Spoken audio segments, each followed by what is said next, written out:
Welcome to Uriah Heep, the Magician's Podcast. I'll be covering every studio song the band has recorded and every bonus track that I can find. Each week we'll go over a new song from the beginning to where they are currently, and as they keep adding albums, I'll keep adding shows. Let the deep dive party begin. In the magic garden, some were singing, some were dancing. Hello and welcome to another episode of Uriah Heep, the Magician's Podcast. I am your host, Scott Haskin, bringing you a fan-based, band-endorsed podcast and dig it into a double dose of a song today called Why Did You Go? We have the studio recorded version that appeared on the album and the final alternative demo version that Gary Thane played on this album. So this will be the last one with him, I'm sad to say, but it's a very interesting song. It's very emotional. So grab your tissue box and let's dig right in. I woke up today with my head in a daze, 'cause my love had gone.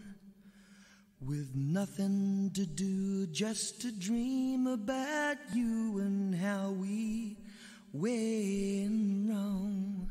But oh, why did you go? I loved you so, didn't you know?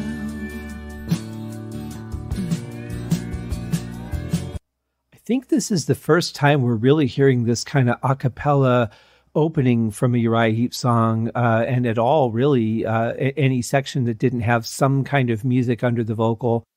So it's really interesting. I love the gentleness with which he sings. You can really feel the sorrow that he's going through, the thing that everybody goes through after really any kind of loss, whether it be, a breakup or just, friends parting ways or a death or whatever, just that, does it have to be this way? I loved having you in my life so much, and now you're just gone, and it sucks. And I really feel that emotion coming out from him. But I also like, the tempo and the placement of those a cappella vocals, and then you come in with the music, and it feels different than you would expect it to, based on what he was singing, because there's a nice little change there that I actually really liked. And everything at this point just sounds fantastic. The guitars, the organ, the bass and drums, just a really tight sounding song right now.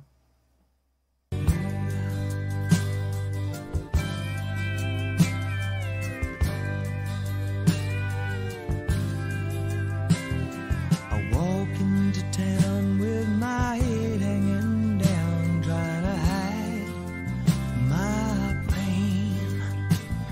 The people I meet as I float down the street tell me try again. But oh, why did you go? I loved you so, didn't you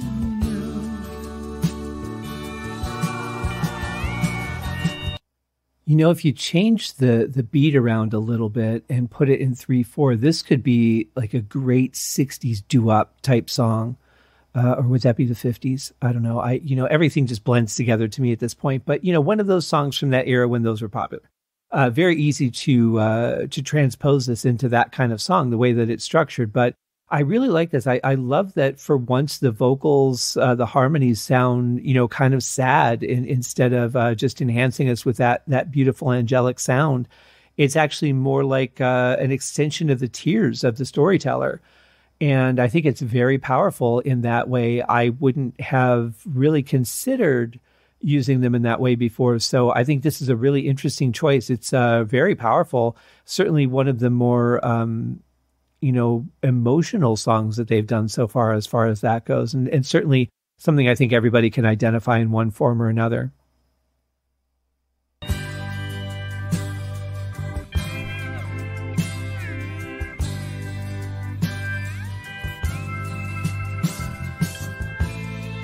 When I remember how good it was, it makes me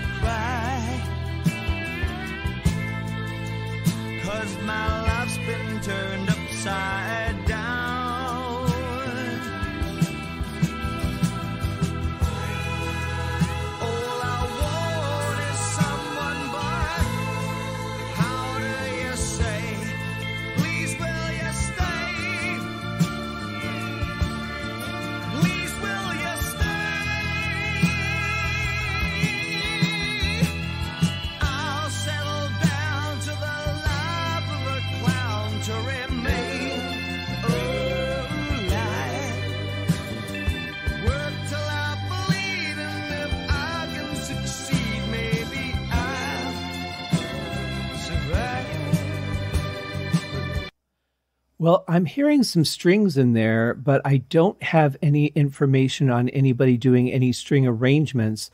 So, based on that and the sound of the strings, which sounds very much like we've heard earlier, and what I compared to King Crimson's song Epitaph from In the Court of the Crimson King, I'm going to say that's probably a mellotron that Ken is playing to give us that string sound. I don't have any documentation to back that up, but that's just from what I'm hearing in the sound. That's what I'm going to call it. And you know, it's really nice too that on pedal steel, our old friend BJ Cole is back to join us with his scintillating playing on the steel guitar. But very nice, just a wonderful blend of sounds on here. I like that the music isn't too heavy. I like that there's no distortion on the Hammond. It's literally just the Hammond and the Leslies. Just a really real thick sounding blues song. And I think it works really well with this band. I think if they had wanted to have a career in this kind of music, they certainly could have. I'm glad they chose not to do that for a lot of reasons, but they certainly had the ability if they were able to write songs like this.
This, wow, it's such a powerful song.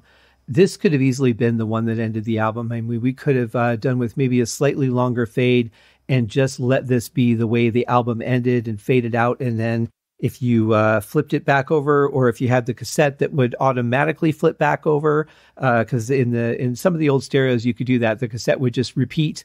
And instead of having to open it up and switch it out, it had this mode where it could play either way.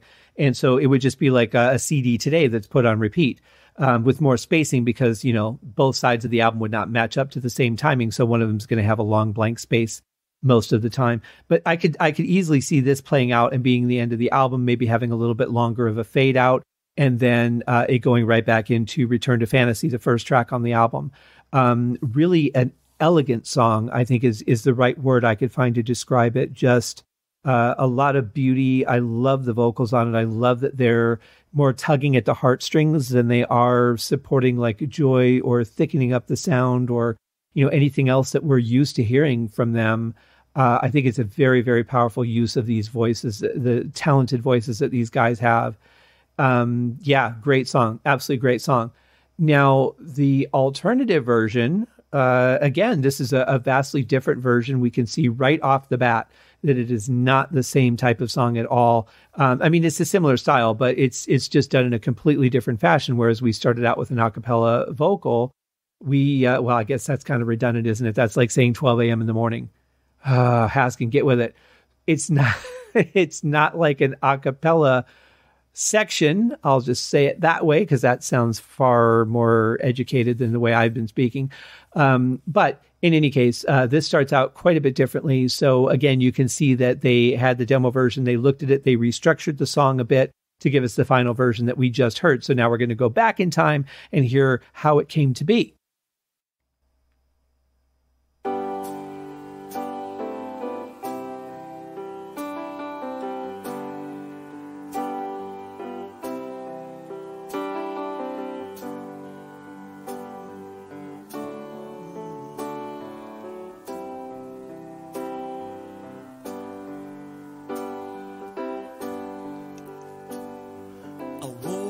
Today with my head in a daze, 'cause my love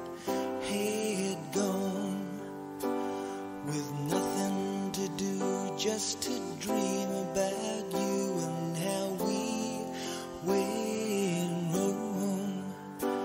But oh, why did you go when I loved you so? Didn't you know? Easy now.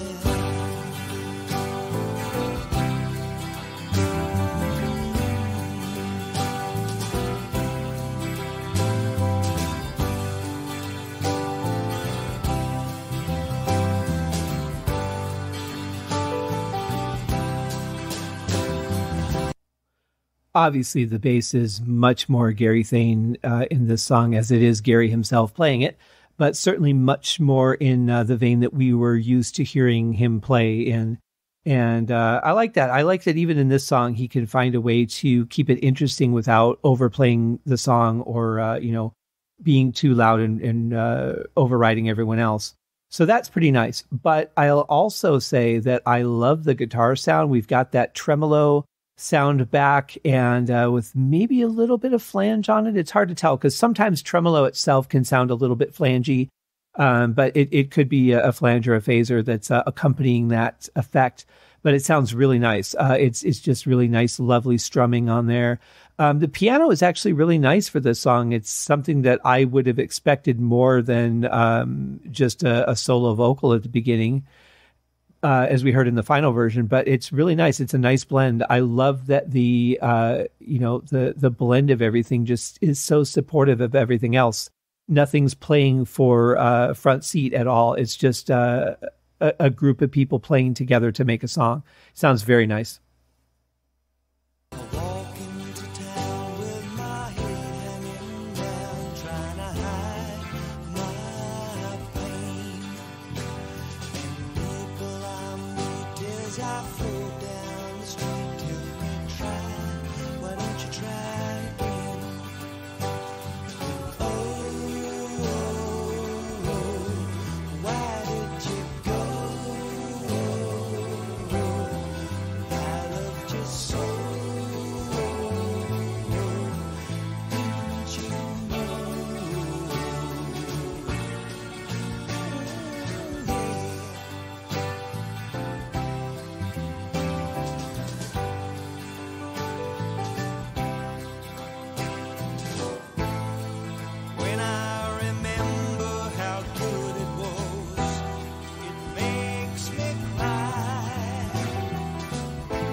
Yeah, this definitely has the tonal qualities of a demo song. You know, the way that the drums have that reverb, they feel like they're a little more in the background than on the final version. I also kind of feel like in parts of this, David Byron's performance isn't really as emotional as I would like. But again, to be fair, consider it is a demo version. We don't know where in the line of the final song this actually is. So he could have just been experimenting, could have just been working on placement more so than emotion in this particular take. Very hard to say. But in any case, I hate judging anything that's a demo version because by very definition, it's not done. But just in the overall, I would say that I think that his vocal performance is a little bit lacking if you were to look at this as a released version. But again, it's a demo, so he just could have been trying different things, and I don't want to judge him for that. But just for my listening to it and looking at it as a finished track. But overall, the sound is really nice. I love the balance of the guitars and keyboards. I think that's really nice on this song. Love what Gary and Lee are doing. Very gentle, but again, not overplaying the song. And it's so easy to do, especially as a drummer when you're playing a slower song, because slower songs are harder to play. You want to be more active. You want to be more physical. That's the nature of the instrument. And so it takes a little bit of restraint not to throw in some crazy drum rolls and fills and do different things in there just to make it interesting for yourself to get through a song. But in any case, no, what they're playing is fantastic, and I think it really fits. So yeah, good job on this so far.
And that is David Byron saying, "I'll show you, Scott.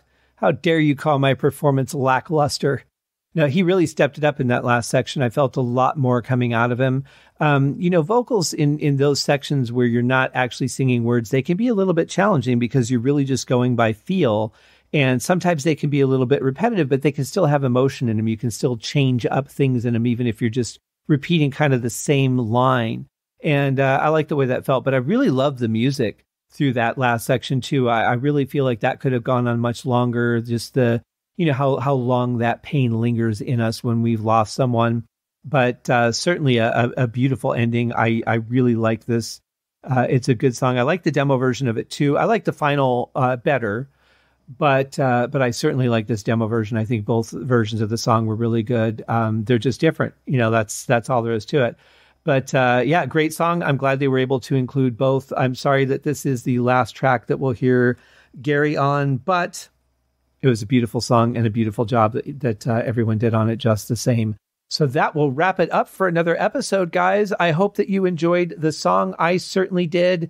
Now let's shake those blues off and have a wonderful day. Do something fun. Take a moment. Even if it's something simple, go get an ice cream cone on your lunch break or something.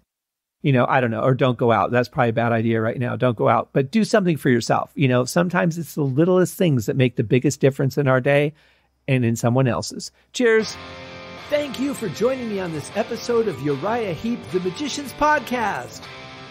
If you have enjoyed this show, please consider going over to Apple Podcasts or your favorite podcast outlet, leaving a rating or a review.